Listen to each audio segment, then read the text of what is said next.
ইউটিউবে আপনারা নানা ধরনের সিভি বানানোর প্রসেস পেয়ে যাবেন, বাট সেগুলির মধ্যে বেশিরভাগই অফিসিয়ালি কোনো কাজে লাগে না, কারণ সিভি বা রিজিউমে হবে স্ট্যান্ডার্ড এবং স্পষ্ট। উল্টাপাল্টা সিভিতে আপনাদের সিলেকশন হবে না, রিজেকশনই হবে। তো একটা স্ট্যান্ডার্ড সিভি আপনারা কিভাবে বানাবেন চলুন দেখে নিই। তো সিভি বানানোর প্রথমেই আপনাদের মনে রাখতে হবে সিভিটা আমাদের 1 পেজের মধ্যে হতে হবে। তো এরপর যে নেক্সট পার্টটা আসছে আমাদের ফ্রন্ট সাইজ আমরা এখানে 12 রাখবো। এরপর আমরা এখানে যেই ফ্রন্টটা ইউজ করব সেটা হলো, আমরা এখান থেকে ফ্রন্টটা সিলেক্ট করে নেব টাইমস নিউ রোমান, ঠিক আছে, এটা আমরা সিলেক্ট করে নেব। এটা সিলেক্ট করে আমরা সিভি বানানো শুরু করব, ঠিক আছে। তো এরপর সিভির প্রথমে আপনারা পার্সোনাল ইনফরমেশন লিখে নেবেন।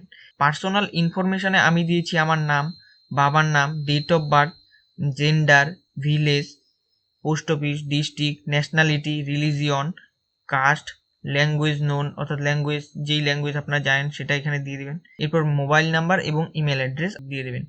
এরপর আপনারা আসবেন education qualification.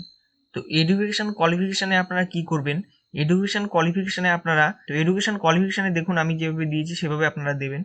Masters of commerce, Cooch Behar Panchanan Varma university. Year of passing আমি 2022, তাই 2022 দিয়ে দিয়েছি। হ্যাঁ, bachelors of commerce, Cooch Behar college, accountancy অনার্সের বিষয়টা আমরা এখানে লিখে নিয়েছি। এরপর year of passing higher secondary Alipurduar high school থেকে আমি করেছি, তাই আলিপুরদুয়ার হাই স্কুল লিখে নিয়েছি। এখানে আমরা যেই স্ট্রিমে আমরা ছিলাম সেটা আমরা সেই স্ট্রিমটা এখানে লিখে নিয়েছি, ঠিক আছে। এরপর ইয়ার অফ পাসিংটা আমরা এখানে বসিয়ে দিয়েছি। এরপর সেকেন্ডারি অর্থাৎ মাধ্যমিক আমরা গোপালপুর হাই স্কুল থেকে করেছি, তাই আমরা এখানে গোপালপুর হাই স্কুল লিখে নিয়েছি। এরপর আমরা ইয়ার অফ পাসিংটা এখানে বসিয়ে দিয়েছি। তো এই প্রসেসটা কিন্তু আপনারা আরেকভাবে করতে পারেন, ছক করে। তো সেটাও কিন্তু আপনারা চাইলে করতে পারেন। আপনারা যদি সেটার ভিডিও চান তাহলে কমেন্ট করবেন, আমি সেটাও দেখিয়ে দেব। এরপর আমরা নিচে আসবো, নিচে এসে কম্পিউটার কোয়ালিফিকেশান যদি আপনাদের থাকে তাহলে এখানে লিখে নেবেন। তো আমরা এখানে কিন্তু লিখে নিয়েছি diploma in office and management 1 ইয়ার, ঠিক আছে। এরপর স্কিলে আসবো। স্কিলে আমরা আমাদের যেই স্কিল আছে সেটা আমরা লিখে নেব। মাইক্রোসফট অফিসে আমি দেখুন ব্রেকেটে দিয়ে দিয়েছি MS Word, MS PowerPoint, MS Excel, MS Access এসব দিয়েছি এবং অ্যাডোব ফটোশপ এখানে দিয়ে দিয়েছি, Tally ERP9, Google Ads, Canva, internet browsing, accounting, income tax, filing, এইসব কিন্তু আমরা আমাদের স্কিলে দিয়ে দিয়েছি, ঠিক আছে।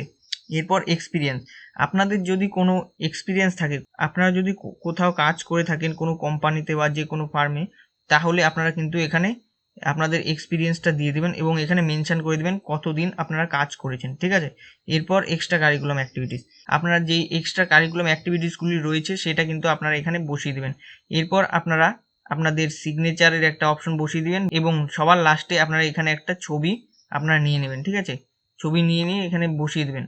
এরপর আমরা এখানে কি করেছি, এটাকে একটু ঠিকঠাক দেখানোর জন্য আমরা বক্স নিয়ে নিয়েছি। বক্স নিয়ে এখানে বসিয়ে দিয়েছি। বক্সগুলো আপনারা ইনসার্টে পেয়ে যাবেন, ইনসার্টের শেপের মধ্যে পেয়ে যাবেন, শেপের থেকে বক্সগুলো নিয়ে নেবেন, নিয়ে আপনারা কিন্তু বসিয়ে দেবেন। তাহলে কিন্তু আপনাদের সিভিটা দেখতে অনেকটা সুন্দর লাগবে। তো এরকমই ভিডিও পাওয়ার জন্য আমাদের চ্যানেলটিকে সাবস্ক্রাইব করে দিও এবং পাশে থাকা বেল আইকনটি প্রেস করে দিও। তো বন্ধুরা, আজকে এটুকুই, আবার দেখা হচ্ছে পরের ভিডিওতে। ততক্ষণ যেন বাই বাই।